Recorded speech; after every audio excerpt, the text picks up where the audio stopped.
Hey guys and gals, I got another one for you today. Today I am featuring the Equalizer M53 Tier 8 Premium Artillery.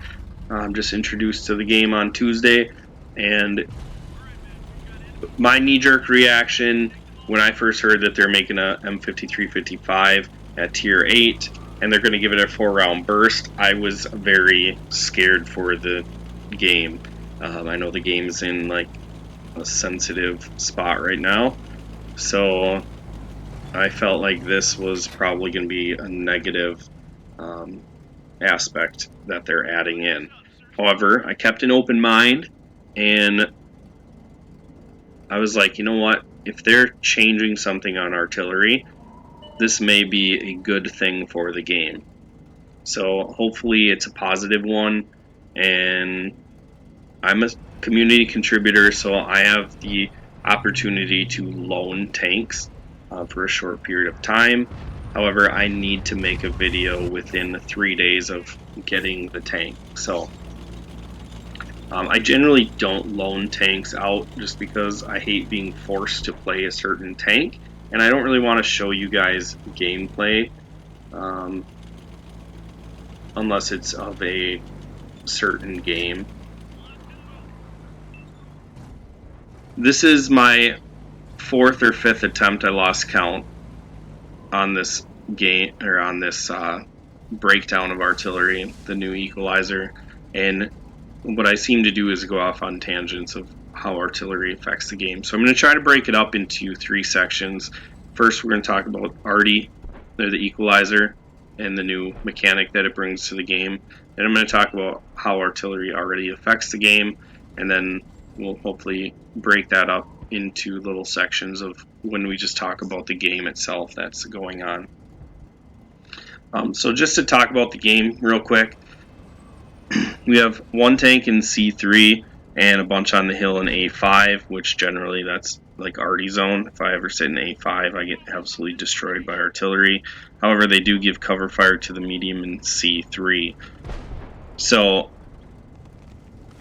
looking at it, to me, the biggest threat are the Reds in C2 because they can make a push, an aggressive push up towards our base. And generally that's how I win the game from that side of the map. Secondly, their Ragnarok in the middle of the map is doing great things by controlling vision on their team. And that is definitely a position that I like to take to control vision for my team. So the Reds are doing a couple of good things right. The Greens are doing a couple of good things right. But I want to point out the main thing that I think I don't like to do it, but it's the best way to go about it in my opinion. The 8-9-0 line, my Greens are just playing defensively down there. If they were to push out into that field, they're going to run into artillery, they're going to run into sniping tanks that they can't spot, plus they have to fight the tanks that they are spotting down in the field. So, I talked about the game from the beginning, how it's set up and everything. It's generally how you're going to see this map set up and play out. Now let's jump into the mechanic of the barrage method. Now, to me, the barrage method is a breath of fresh air. You can see I've shot at that Centurion 3 times, and now let's think about what happens if I'm in the 53-55. If I've shot at this Centurion 3 times in a 53-55, he's either dead, I've splashed him a couple times, if not 3 times, or I've missed my shot 3 times. So really, either I'm making too big of an impact or I'm not making an impact at all for my team, is the way I look at what artillery is now. But the barrage method, I've shot at him 3 times and I've gotten some damage out of it, and he's also stayed alive. So to me, I'm super excited about the barrage method. I think it brings a great balance to artillery. I found it fun to play. I mean, I don't know if it was just because it's a new mechanic, or if it's just that I don't enjoy missing shots and not making an impact for my team on artillery. Alright, so take a break on that. This stage of the game, we've totally lost 8-9-0, so I'm guessing that my team actually pushed out there. I'm waiting for this SU-152 to push up. Unfortunately, he's not doing it, and I'm spotted, so I have to make a decision. And I make a decision to turn my tank and then start to aim at him. And I don't fully aim here, and I end up missing all 4 shots, which is too bad and unfortunate. He misses his shot, though. My experience with the barrage method, if you're fully aimed, chances are you're going to hit 2 out of your 4 shells. The alpha damage on this is not that great, so you're probably not going to one-shot a tank. And that's fantastic news for non-artillery players. Playing against this yesterday, it wasn't the greatest thing. Like, you'll never get me to say that artillery is great, but it was, to me, much better than getting one-shotted and raced back to the garage. So, a few things at the Equalizer coming into the game is real exciting for me. First of all, we talked about the barrage method or mechanic. That's really exciting just because it could be a balancing mechanic for artillery. The only balancing mechanic that I would suggest is to remove artillery, and that's not going to happen. They've repeated that multiple times. The second thing that this thing brings is 2 options on how you're going to play it. Now, that would be awesome if Wargaming looks at this and realizes that it's a real bonus for their game and for their players, is give 2 options to premium tanks. That's an easy solution to fixing them. Looking at you, Type 59. I know there's a lot of salt on the Type 59 right now. To me, I don't ever play my Type 59 just because it's not enjoyable. But I also don't enjoy my King Dragon very much. Whatever. It is what it is. But if they just gave it like a high alpha, long reload, terrible aim time, whatever, compared to a low alpha, better aim time, better accuracy, better reload, and then you could pick which one you want to do, rather than like trying to mesh them together and just create a terrible gun all around. It could be an option of how you want to play it. Do you want the high alpha or do you want the faster reload? It's up to you what you want. Now, I missed all 4 shots there and I was fully aimed at the Oni, but you can see that I was aiming behind the Oni. So had I led him out a little bit more, I would have done more damage. Now these 2 scouts are making a push on me, and I'm going to try to at least take one of them with me. That's my goal.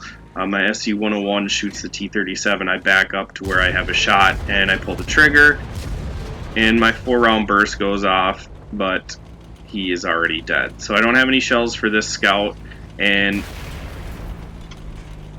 that's funny. So, just real quick on that mechanic, had he been on touching the ground and he ran into those cement barriers, he would have just stopped, but since he was airborne, he dies. It's kind of frustrating. I mean, it is what it is, but just wanted to point that out. Alright, so I'm going to let my TD know that I'm going to help him with this Ragnarok, and this Ragnarok has been a pest all game long. I know that this guy is a good player. He has been providing vision for the middle of the map. He's been flanking my team. He's been pretty much wiping all my teammates out that go out onto the battlefield by themselves. And I'm just trying to give my TD some cover fire on him. Now let's talk about this engagement with artillery. The Ragnarok, not a very well armored tank. If it's going up against a tier 8 artillery, not even like a 53-55, and it gets shot at twice, it's going to take huge splash damage. There, I shot at him twice, so he had 8 shells heading his direction, and some missed, some hit him, and he's sitting just below half health. In my opinion, if I were any other artillery, he probably wouldn't be alive, or I would have missed completely, which then negates the fact of having artillery in the game because they're not making an impact. So it falls back to that: either artillery is making too big of an impact or not enough impact, and where is the line in the middle? And I feel like this barrage method really hits it on the head because they do less damage, but they have more opportunity for damage, and both sides is a win-win, unless you're the arty player that wants to be able to just erase tanks off the map and you think that's fun. Then you probably would disagree with me. Alright, so now I'm moving to the south. This is one thing that artillery on my team rarely ever does, and that just is use map awareness. I thought I would have a shot on this heavy tank from the southern portion here. I'd be able to help my medium in D1. Now, if I was the medium in D1 and I was trying to get help on this heavy tank, I think my artillery would just be sitting in A9 saying no shot, fall back, because that's what green squares do. Nonetheless, getting off topic, the other cool thing about the barrage method, in my opinion, is it provides a more realistic support as what artillery actually is, or definitely was at this era that the game is placed in, around the World War II era.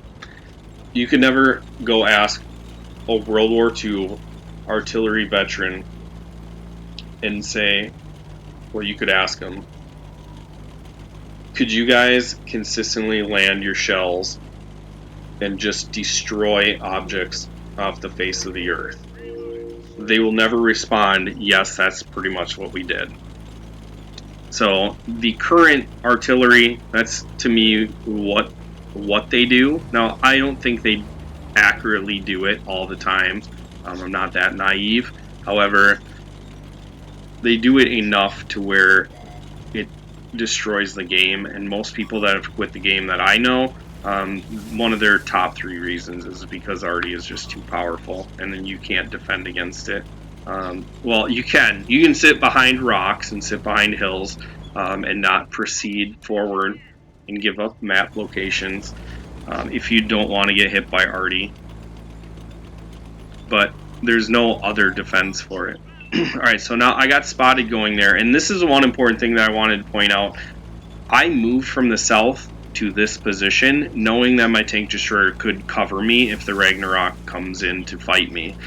So I felt like this was a really important play, to be able to, not only can I see my tank destroyer, but my tank destroyer can see me, so whoever gets attacked, the other person's going to be able to give cover fire. Whereas if I just stayed down there, the Ragnarok could have isolated me, taken me out, and then my SU-101 is left to fend for himself. So I wanted to point that out. Now I do a 4-round burst to him. You can see I landed 1 shot. How many people here have been shotgunned by an artillery at short range? Once again, you'd never be able to get an answer from any artillery veteran that they would wait for their targets to come right next to them and then they just blow them to smithereens. That's not how it works. So I'm able to come around the corner. Once again, 4-round burst. It takes me 2 shells to kill him rather than the first shell hitting him and just destroying him. And we're going for another reload, and their artillery finally has moved out of his corner to participate at the end. And I'm locked and loaded for him. I don't think he knows how long it takes me to load. And we start to shoot early, and I kind of worried that I shot too early, but then the 4 rounds come out and I kill him and we take the win. So there was a lot of information that I've just verbally puked all over you guys, but I definitely want to hear your comments. What do you think of the new barrage? Have you played against it, or have you played the new tank? If you haven't, that's fine. I want to hear your comments too, but let me know if you have played against it or you have played it, and then put your comment in there. So either yes, I've played it and I hate it, or no, I have not. I don't want to play against 53 with a barrage, so I'm not going to play this game anymore. Like, all that stuff is good information. So I messaged my SU-100M1 and said, too bad you couldn't get that Radley Walters. Unfortunately for him, he must have missed his shot, or the Ragnarok killed him before he got out there. But the Ragnarok has an excellent game too, so props to those two guys. They were huge assets for both the teams. Unfortunately for the Ragnarok, the SU-100M1 gets to pull down the win. Yeah, so I think it's great for the game. Oh, the other thing I didn't mention, so we'll throw this in real quick at the end, is the premium rounds on the artillery, at least the barrage method, is higher penetration and higher splash radius, but you get less damage. And that's like straight out of the book from Watt Blitz on mobile devices. And it's exciting to see that A, there might be an arty change.